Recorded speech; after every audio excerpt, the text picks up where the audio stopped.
তো আমাদের উম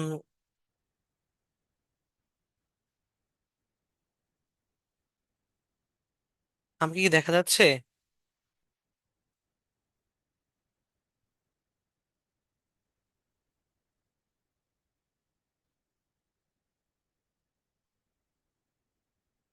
হুম। ওকে। সো আমাদের আজকের আলোচ্য বিষয় হচ্ছে জীববিজ্ঞান। আজকের ক্লাসে আমি আমার দশম শ্রেণীর সকল শিক্ষার্থীদেরকে জানাচ্ছি আমার শুভেচ্ছা। আমি ডক্টর জুবায়ের মাহমুদ জয় তোমাদের বায়োলজি ক্লাস নিব বা জীববিজ্ঞান ক্লাস নিব, এবং আরিফ একাডেমিতে তোমাদের সকলকে আমি স্বাগতম জানাই। আহ, তো আজকে ক্লাসে চলে যাওয়া যাক দেরি না করে। আজকে আমরা যে অধ্যায়টি আলোচনা করব তার নাম হচ্ছে জীবন পাঠ। তোমরা দেখতে পাচ্ছ এটি প্রথম অধ্যায়। তাহলে জীবন পাঠের প্রথমে আসতেছে জীববিজ্ঞানের ধারণা। তাহলে দেখা যাক যে জীববিজ্ঞানের ধারণা বলতে আমরা বিশ্বের সকল পদার্থকে প্রধানত দুই ভাগে ভাগ করি। প্রথমটি হচ্ছে জীব, এরপর এটি হচ্ছে জড়। তাহলে একটা হচ্ছে জীব বা লিভিং অবজেক্টও আমরা বলতে পারি, আর একটা হচ্ছে জড়। তাহলে এটা হচ্ছে অনেক আদি একটা আইডিয়া যে আমরা আমাদের চতুর্দিকে যে বস্তুগুলোকে দেখতে পাই এগুলোকে আমরা প্রথমত দুই ভাগে ভাগ করেছি। যার যার প্রাণ আছে বা সজীব তাকে আমরা বলতেছি জীব, এবং যার প্রাণ নেই বা কঠিন পদার্থ আম, তাকে আমরা বলছি নির্জীব বা জড় বস্তু। এর পরবর্তী স্লাইডে আমরা যদি যাই, জীববিজ্ঞানের এটি বেশ প্রাচীন একটি বিজ্ঞান। অনেক প্রাচীন বিজ্ঞান এই কারণেই বলা হয় কারণ মানুষের ইভলিউশনের শুরু থেকেই জীববিজ্ঞান মানুষের সাথে ওতপ্রোতভাবে জড়িত। আমরা যদি দেখি, একে ইংরেজিতে বায়োলজি বলা হয় এবং এটি এসেছে গ্রিক শব্দ থেকে। এই গ্রিক শব্দ বায়োস মানে হচ্ছে জীবন এবং লোগোস মানে হচ্ছে জ্ঞান বা নলেজ। তাহলে আমরা এখানে দেখতেছি দুটো জিনিস, একটা হচ্ছে বায়োস মিন্স হচ্ছে লাইফ অর জীবন, এবং লোগোস হচ্ছে নলেজ বা জ্ঞান।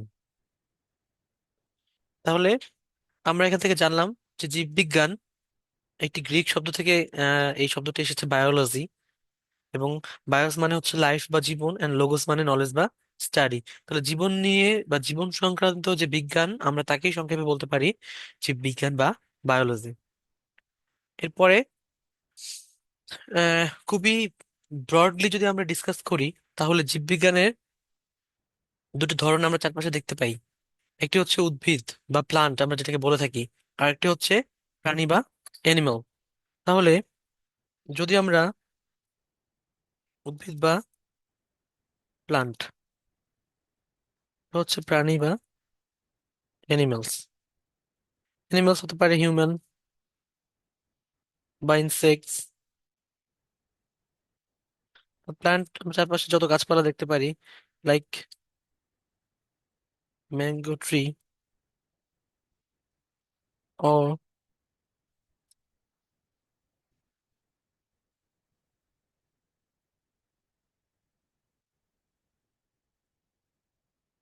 Jackfruit tree.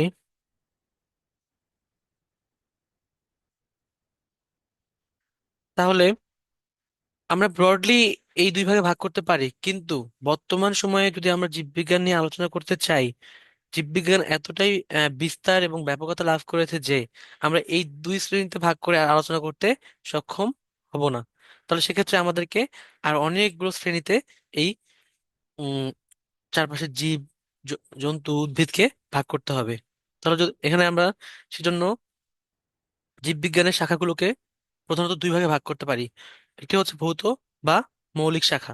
তাহলে ভৌত জীববিজ্ঞান হলো জীববিজ্ঞানের একটি শাখা যা জীবন্ত সিস্টেম এবং তাদের প্রক্রিয়াগুলোর কার্যকারিতা ও আচরণকে পদার্থবিদ্যা এবং রসায়নের নীতিমালার মাধ্যমে বিশ্লেষণ বা ব্যাখ্যা করে।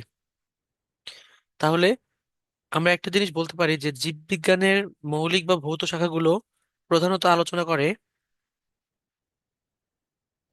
থিওরি বা তত্ত্ব নিয়ে। তাহলে এক্ষেত্রে থিওরি বা তত্ত্ব প্রায়োগিক দিকের চেয়ে বেশি গুরুত্ব পায়। এই তত্ত্বগুলো নিয়ে আমরা আলোচনা করি, তত্ত্বগুলো আমরা আয়ত্ত করি। এই এই ধরনের শাখাসমূহকে বলা হচ্ছে জীববিজ্ঞানের এই ভৌত বা মৌলিক শাখা। এবং যদি আমরা এর পরে দেখি ফলিত শাখা বা অ্যাপ্লাইড বায়োলজি যেটাকে বলা হয়, এটা হচ্ছে জীববিজ্ঞানের এমন একটি শাখা যেখানে জীববিজ্ঞানের জ্ঞান ও নীতিগুলোকে বাস্তব জীবনের সমস্যা সমাধানে এবং বিভিন্ন ক্ষেত্রে ব্যবহারিক ব্যবহারিক প্রয়োগে কাজে লাগানো যায়। তাহলে এটাকে আমরা বলে থাকি অ্যাপ্লাইড বায়োলজি। তাহলে অ্যাপ্লাইড বায়োলজির মধ্যে পড়তে পারে এক্সাম্পল ফিশারিজ, বা এটা হতে পারে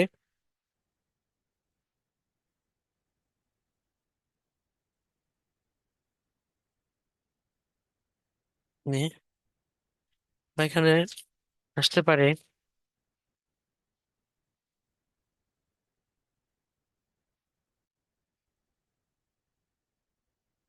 এগ্রিকালচার। তাহলে এগুলোই আরো অনেক আছে যেগুলো আমরা জীববিজ্ঞানের ফলিত শাখায় আলোচনা করে থাকি। এরপরে যদি আমরা যাই ভৌত জীববিজ্ঞান শাখায় তত্ত্বীয় বিষয় নিয়ে আলোচনা করা হয়। তাহলে এখন আমরা এই পর্যায়ে দেখবো যে ভৌত জীববিজ্ঞানের শাখাগুলোর আরো যে শ্রেণী বিভাগ বা আরো শাখা রয়েছে সেগুলোকে। প্রথমে আমরা এখানে দেখতে পাচ্ছি যে অঙ্গ সংস্থান বা মরফোলজি। এই মরফোলজিকে আমরা দুই ভাগে ভাগ করতে পারি, একটা হচ্ছে ইন্টারনাল আর একটা হচ্ছে এক্সটার্নাল। এক্সটার্নালটাকে বলা হচ্ছে বাহ্যিক অঙ্গ সংস্থান বিদ্যা, আর ইন্টারনালটাকে বলা হচ্ছে হচ্ছে অভ্যন্তরীণ বা অন্ত অঙ্গ সংস্থান বিদ্যা। তাহলে এই ক্ষেত্রে আমরা বলতে পারি যে আমাদের মানব দেহের বা যে কোনো প্রাণীর দেহের আহ, বাইরের যে গঠন প্রকৃতি, আকার আকৃতি, এই বিষয়ে যেখানে আলোচনা করা হয় তাকে বলা হয় এক্সটার্নাল বা বহি অঙ্গসংস্থান বিদ্যা। এবং মানবদেহের বা বিভিন্ন প্রাণীর ক্ষেত্রে তাদের ইন্টারনাল বা ভিতরের অঙ্গগুলোর আকার আকৃতি গঠন প্রকৃতি নিয়ে যেখানে আলোচনা করা হয় সেটাকে বলা হচ্ছে যে ইন্টারনাল বা অন্ত অঙ্গসংস্থান বিদ্যা। এরপরে দ্বিতীয়তে যদি আমরা যাই, এখানে আমরা দেখতে পাচ্ছি যে শ্রেণীবিন্যাস বিদ্যা বা টেক্সোনমি। এই টেক্সোনমি হচ্ছে গ্রিক টেক্সিস, মানে হচ্ছে আহ,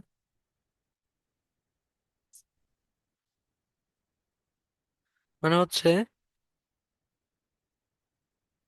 ক্লাসিফিকেশন, আর নোমোস মিন্স ল। তাহলে দুটি গ্রিক ওয়ার্ড থেকে এসেছে, একটা হচ্ছে নোমোস, একটা হচ্ছে ট্যাক্সিস। তাহলে এখান থেকে আমরা ধারণা করতে পারি যে আমাদের চারপাশে যত উদ্ভিদ প্রাণী এবং যত পোকামাকড় কীট পতঙ্গ জীবন্ত যত বস্তু আছে তাদেরকে একটি নির্দিষ্ট শ্রেণীতে আহ, ভাগ করার যে বিদ্যা তাকেই বলা হচ্ছে শ্রেণীবিন্যাস বিদ্যা বা ট্যাক্সোনমি। এরপরে আমরা যদি দেখি তৃতীয়তে শারীরবিদ্যা বা ফিজিওলজি। এক্ষেত্রে আমাদের মানবদেহের অভ্যন্তরীণে যত ধরনের আহ, বিক্রিয়াগুলো ঘটে বা যত ধরনের উম বিপাকীয় কার্যাবলী ঘটে, যেমন রেচন বা শ্বসন, বা রক্ত সংবহন, এই সবগুলো এই এই রেচন, শ্বসন, রক্ত সংবহন সবগুলো তন্ত্রের যে কাজগুলো পরিচালিত হয় আমাদের দেহে, আমাদের দেহের সব মানে আমাদের দেহের নর্মাল যে আহ, কাজগুলো আছে সেগুলোকে পরিচালনা করার জন্য যত ধরনের বিক্রিয়া ঘটে বা বিপাকীয় আহ, বিক্রিয়াগুলো ঘটে থাকে, এই সবগুলোকে আলোচনা করা হয় শারীরবিদ্যা বা ফিজিওলজির আন্ডারে। এরপরে তোমরা দেখতে পাচ্ছ 4 নম্বরে রয়েছে হিস্টোলজি। হিস্টোলজি এসেছে যেখানে হিস্টো মিন্স টিস্যু, আর হচ্ছে লোগোস মানে হচ্ছে স্টাডি। তাহলে টিস্যু বা কলা, তাদের আকার, আকৃতি, গঠন, এই বিষয়গুলো জীববিজ্ঞানের যে শাখায় আলোচনা করা হয় তাকে বলা হয় হিস্টোলজি। এবার আমরা যদি দেখি 5 নম্বরে রয়েছে ভ্রূণবিদ্যা বা এমব্রায়োলজি। তাহলে মানবদেহের প্রথম কোষ হচ্ছে জাইগোট। এই জাইগোটটা হচ্ছে ডিপ্লয়েড। আমরা জানি জাইগোট এসেছে কই থেকে। জাইগোট এসেছে একটা, এই এন হচ্ছে স্পার্ম বা শুক্রাণু, এই এন হচ্ছে ওভাম বা ডিম্বাণু। তাহলে আমরা জানি উম, যে আমাদের যে জননাঙ্গের যে কোষগুলো রয়েছে সেগুলো সবগুলো হ্যাপ্লয়েড। তাহলে এখানে দুটি হ্যাপ্লয়েড কোষ মিলিত হয়ে একটি ডিপ্লয়েড জাইগোট তৈরি করেছে, যেটি মানবদেহের প্রথম বা প্রথম কোষ বা ফার্স্ট সেল হিসেবে পরিচিত। পরবর্তীতে এই জাইগোট বিভাজিত হয়ে আবার বিভিন্ন ধরনের আকার আকৃতি গঠন করে, এবং জাইগোট পরিপূর্ণরূপে বিকশিত হয়ে একটা এমব্রায়ো বা ভ্রূণ তৈরি করে। তাহলে এই ভ্রূণের যে গঠন, আকার আকৃতি বিশ্লেষণ, এই এই এই সম্পর্কিত আলোচনা যে শাখায় করা হয় যে বিজ্ঞানের, তাকে বলা হয় ভ্রূণবিদ্যা বা এমব্রায়োলজি। এরপরে যদি আমরা দেখি 6 নম্বরে আমাদের রয়েছে সাইটোলজি, বা যেখানে সাইটোস মানে হচ্ছে সেল অ্যান্ড লোগোস মানে স্টাডি। তাহলে আগের মতোই সাইটোস মানে সেল এবং লোগোস মানে স্টাডি। তাহলে কোষ সম্পর্কিত যে বিজ্ঞান বা কোষের আকার আকৃতি গঠন প্রকৃতি আহ প্রকারভেদ নিয়ে জীববিজ্ঞানের যে শাখায় আলোচনা করা হয় তাকে বলা হচ্ছে সাইটোলজি বা কোষ বিদ্যা। পরবর্তী স্লাইডে যদি আমরা যাই, এখানে আমরা দেখতে পাই প্রথমে আসছে বংশগতিবিদ্যা বা জেনেটিক্স।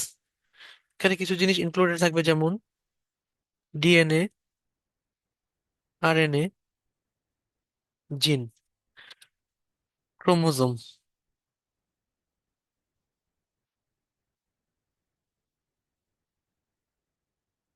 আমাদের নিউক্লিয়াসের ভিতরে থাকতেছে ক্রোমোজোম, ডিএনএ, আরএনএ, জিন। এই এই সব বস্তুকে একত্রে বলা হচ্ছে বংশগতীয় বংশগতি বস্তু। তাহলে এরা এবং এদের আকার আকৃতি, ডিএনএ আরএনএ এর গঠন প্রকৃতি বৈশিষ্ট্য যে জীববিজ্ঞানের যে শাখায় আলোচনা করা হয় তাকে বলা হয় বংশগতি বিদ্যা বা জেনেটিক্স। এরপর যদি আমরা 8 নম্বরে দেখি, এটা হচ্ছে বিবর্তন বিদ্যা বা ইভলিউশন। ইভলিউশন ইভলিউশন বিবর্তন বলতে বোঝাচ্ছে যে প্রাগৈতিহাসিক কাল থেকে এখন পর্যন্ত কোনো প্রাণীর আহ দৈহিক, শারীরিক, মানসিক, প্রকৃতিগত, আচরণগত যে যে পার্থক্যগুলো বা যে পরিবর্তনগুলো সাধিত হয়েছে, এই পুরো পাথওয়েটাকে বলা হচ্ছে ইভ্যালুয়েশন বা বিবর্তন বিদ্যা।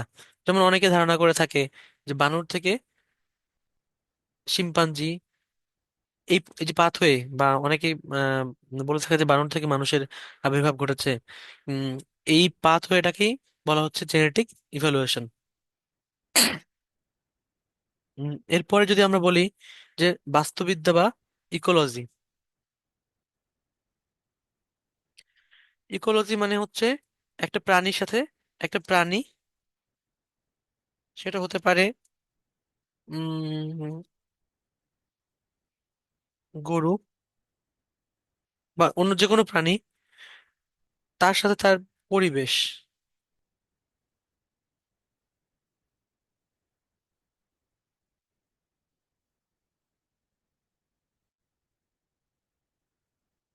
একটা প্রাণীর সাথে তার পরিবেশের যে সম্পর্ক তাকে বলা হচ্ছে বাস্তুবিদ্যা বা ইকোলজি।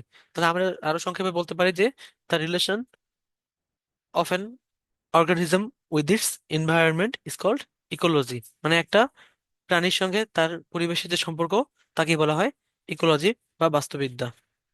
পরবর্তীতে যদি আমরা যাই, এখানে আমরা দেখতে পাচ্ছি যে জীববিজ্ঞানের মৌলিক শাখার মধ্যে এন্ডোক্রাইনোলজিও আছে, যেটাকে বলা হচ্ছে এন্ডোক্রাইনোলজি বা হরমোন সংক্রান্ত বিদ্যা। এন্ডোক্রাইনোলজিতে মূলত আলোচনা করা হয় আমাদের শারীরিক এবং উম, দৈহিক যে বিকাশ এবং এর পিছনে যত ধরনের বিক্রিয়া, বিপাকীয় প্রক্রিয়া, সবকিছুতে এই হরমোন অনেক গুরুত্বপূর্ণ ভূমিকা পালন করে। হরমোনগুলো প্রধানত দুই ভাগে ক্ষরণ হয়। এই হরমোনগুলোকে আমরা দুই ভাগেও ভাগ করতে পারি। এটা হচ্ছে এক্সোক্রাইন বা বাহ্যিক, একটা হচ্ছে এন্ডোক্রাইন, একে অন্তঃক্ষরাও বলা হয়। তাহলে এই যে হরমোন, এই হরমোনগুলো শরীরের বিভিন্ন স্থান থেকে ক্ষরিত হয়, হওয়ার পরে অন্য স্থানে, শরীরের অন্য কোনো স্থানে চলে যায় এবং সেখানে কোনো একটা বিক্রিয়া বা বিপাকে স্বতঃস্ফূর্তভাবে অংশগ্রহণ করে, এবং এই অংশগ্রহণের ফলে হয়তো বা ওই বিক্রিয়ার আম, যে গতি আছে সেটাকে বাড়িয়ে দেয় বা কমিয়ে দেয়, বা বিভিন্নভাবে ওই বিক্রিয়াটাকে নিয়ন্ত্রণ করে। এবং এই সম্পর্কিত আলোচনা জীববিজ্ঞানের যে শাখায় করা হয় সেটাকেই বলা হচ্ছে এন্ডোক্রাইনোলজি বা হরমোন বিদ্যা। এরপর যদি আমরা আসি, আরেকটি মৌলিক শাখা জীববিজ্ঞানে আমরা দেখতে পাচ্ছি, সেটা হচ্ছে জীব ভূগোল বা বায়োজিওগ্রাফি। দুঃখিত। তাহলে জীব ভূগোল বা বায়োজিওগ্রাফি বলতে আমরা কি বুঝি? জীব ভূগোলটা হচ্ছে আহ প্রত্যেকটা প্রাণী বিভিন্ন ভৌগোলিক পরিবেশে অবস্থান করে। কোনো প্রাণী পানিতে বসবাস করে, কোনো প্রাণী ডাঙায় বা আহ, উম, স্থলে বসবাস করে, কোনো প্রাণী শীত প্রধান দেশে অবস্থান করে, কোনো প্রাণী আহ উম, গরম প্রধান দেশে বসবাস করে। কিন্তু আমরা আবার অনেক সময় দেখতে পারি যে শীতকালে আমাদের দেশে বিভিন্ন দেশ থেকে অতিথি পাখি আসে। এই অতিথি পাখিরা যে আসে, তাদের অ্যাডাপ্টেশনের কারণে ওই জায়গাতে আহ, তারা যে জায়গায় বসবাস করে সেখানে তাদের খাবারের সংকট বা পরিবেশের কোনো বড় ধরনের পরিবর্তনের ফলে তারা ওই একটা বছরের পার্টিকুলার কিছু সময় 2 থেকে 3 মাস অথবা বাংলাদেশে বা বিভিন্ন দেশে যেখানে তারা একটা ফেভারেবল পরিবেশ পায় সেই পরিবেশে এসে বসবাস করে।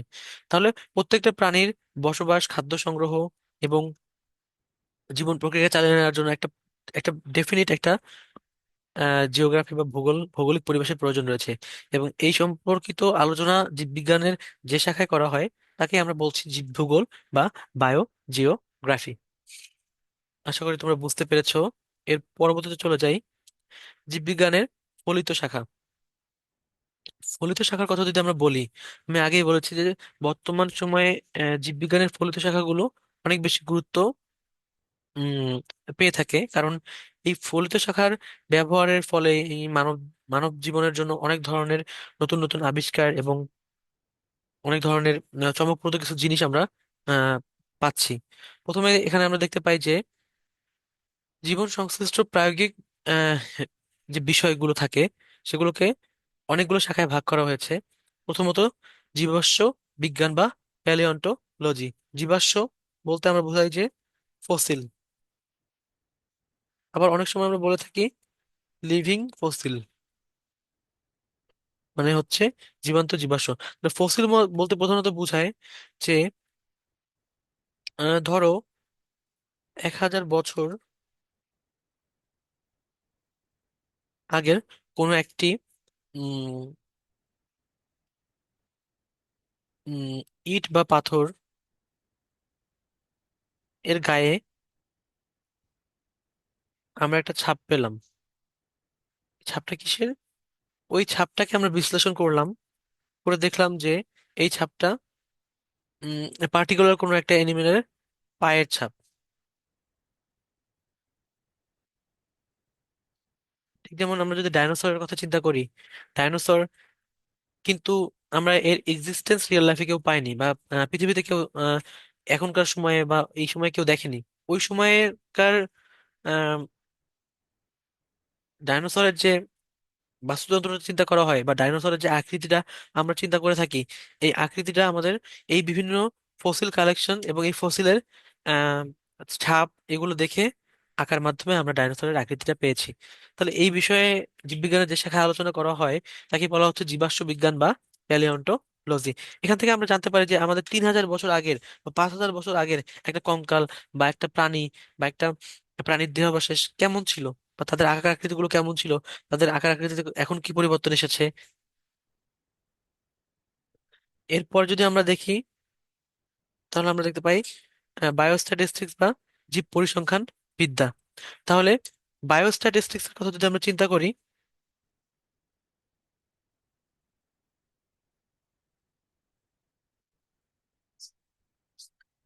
বায়োস্ট্যাটিক্স এর কথা যদি আমরা চিন্তা করি, তাহলে এখানে প্রথমে আসবে বর্তমান সময়ে বায়োস্ট্যাটিক্স অনেক গুরুত্ব লাভ করেছে এই কারণে যে একটা পার্টিকুলার এরিয়াতে কি ধরনের প্রাণী আছে, এর সংখ্যা, এর আকার আকৃতি গঠন, কোন প্রাণী বা কোন উদ্ভিদ দেখা যাচ্ছে যে পরিবেশ থেকে নির্মূল হয়ে যাচ্ছে বা এক্সটিংক্ট হয়ে যাচ্ছে, এবং সেই উদ্ভিদ বা প্রাণীর জাতটাকে আমরা সংরক্ষণ করার জন্য বা বাঁচানোর জন্য ওই পার্টিকুলার স্পেসিসটাকে আমরা যদি সংরক্ষণ করতে চাই, তাহলে বায়োস্ট্যাটিস্টিক্স অনেক গুরুত্বপূর্ণ।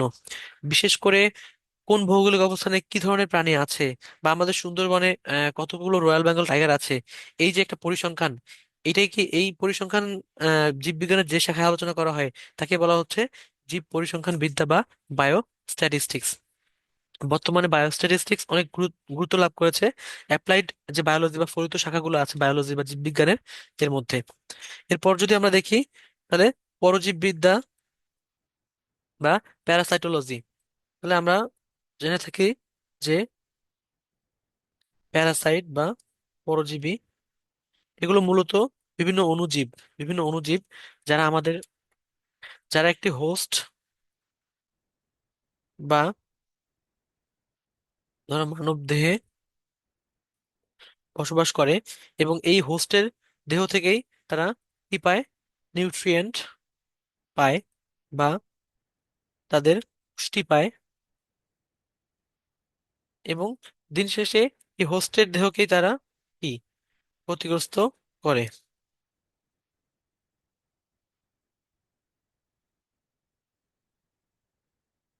তাহলে আমরা বলতে পারি যে প্যারাসাইটরা কোনো একটা ডেফিনিট হোস্ট বা অন্য কোনো প্রাণীর আহ, দেহের মধ্যে অবস্থান করে, এবং ওই ওই প্রাণী দেহ থেকেই তারা পুষ্টি সংগ্রহ করে, এবং ওই প্রাণী দেহের সর্বশেষে ক্ষতি সাধন করে। তাহলে এই প্যারাসাইটের আকার আকৃতি, তাদের গঠন প্রকৃতি বৈশিষ্ট্য জীববিজ্ঞানের যে শাখায় আলোচনা করা হয় সেই শাখাটাকে বলা হচ্ছে পরজীবী বিদ্যা বা প্যারাসাইটোলজি। পরবর্তী স্লাইডে চলে যাই। এখানে তোমরা দেখতে পাচ্ছ প্রথমেই মৎস্য বিজ্ঞান বা ফিশারিজ। তাহলে এটা খুবই কমন যে একটা মাছের আকার আকৃতি গঠন, তাদের ভৌগোলিক অবস্থান বা তাদের উম, চারপাশের পরিবেশ, নোনা পানি, মিঠা পানির মাছ, এবং তাদের যে প্রজনন, এই সব বিষয় যে যে শাখায় আলোচনা করা হয় জীব বিজ্ঞানের, তাকে বলা হচ্ছে মৎস্য বিজ্ঞান বা ফিশারিজ। এরপর যদি আমরা দেখি কীটতত্ত্ব বা এন্টোমোলজি, তাহলে এখানে পোকামাকড়, তাদের আকার আকৃতি গঠন বাসস্থান পরিবেশ, এই সকল বিষয় জীববিজ্ঞানের যে শাখায় আলোচনা করা হয় তাকে বলা হচ্ছে এন্টোমোলজি। এরপরে আমরা দেখতে পাই ফলিত জীববিজ্ঞানের আরেকটি শাখা যার নাম অণুজীব বিজ্ঞান বা মাইক্রো বায়োলজি। মাইক্রো মানে হচ্ছে ক্ষুদ্র বা ছোট, বায়োলজি মানে জীববিজ্ঞান। তাহলে বুঝতে পারছি যে মাইক্রোবায়োলজিতে যে সকল জীব বা অণুজীব নিয়ে কাজ করা হয় সেগুলো অতি ক্ষুদ্র বা মাইক্রোস্কোপিক। যেমন হতে পারে ভাইরাস, ব্যাকটেরিয়া।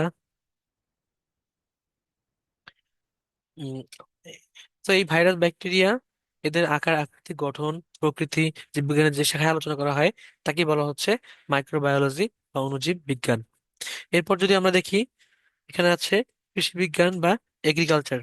তাহলে আমাদের বাংলাদেশ যেহেতু কৃষি নির্ভরশীল দেশ, আমরা আগে দেখেছি যে আজ থেকে 20 বছর আগেও আমাদের দেশে উম কৃষি অনেক পিছিয়ে পড়া ছিল, যেখানে সবগুলো কাজ কৃষক নিজের হাতে করত।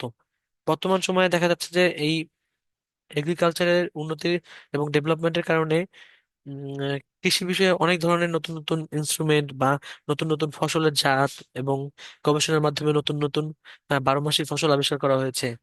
এবং এই সব সকল বিষয়ে জীববিজ্ঞানের যে শাখায় আলোচনা করা হয় তাকেই বলা হচ্ছে এগ্রিকালচার বা কৃষি বিজ্ঞান।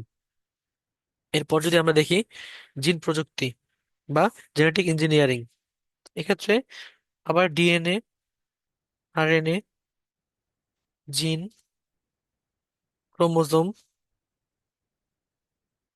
এই বিষয়গুলো বা বংশগতীয় বস্তুগুলো চলে আসবে।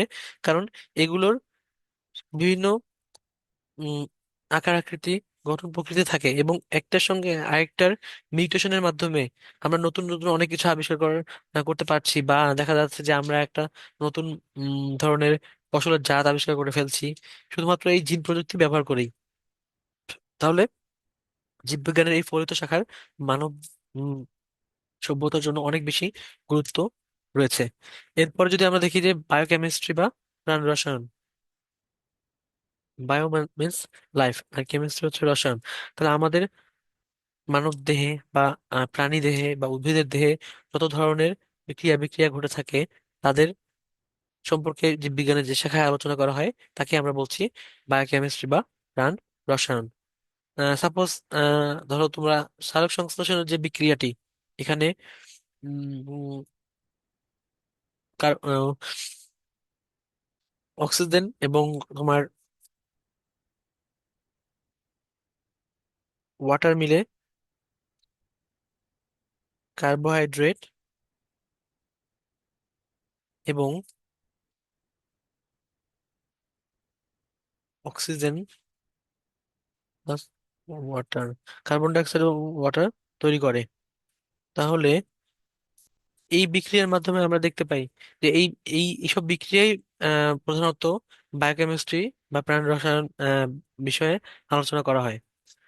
তারপর যদি আমরা যাই এখানে পরিবেশ বিজ্ঞান বা ইনভায়রনমেন্টাল স্টাডি, একটা জীবের চারপাশের যে পরিবেশ বা তাদের পরিবেশের মধ্যে যে সাবস্টেন্স গুলো থাকে, অক্সিজেন, কার্বন ডাই অক্সাইড, বা একটা পরিবেশের সামগ্রিক যে বিষয়, এই সামগ্রিক পরিবেশের বিষয় যে শাখায় আলোচনা করা হয় তাকে বলা হচ্ছে পরিবেশ বিজ্ঞান বা এনভায়রনমেন্টাল স্টাডি।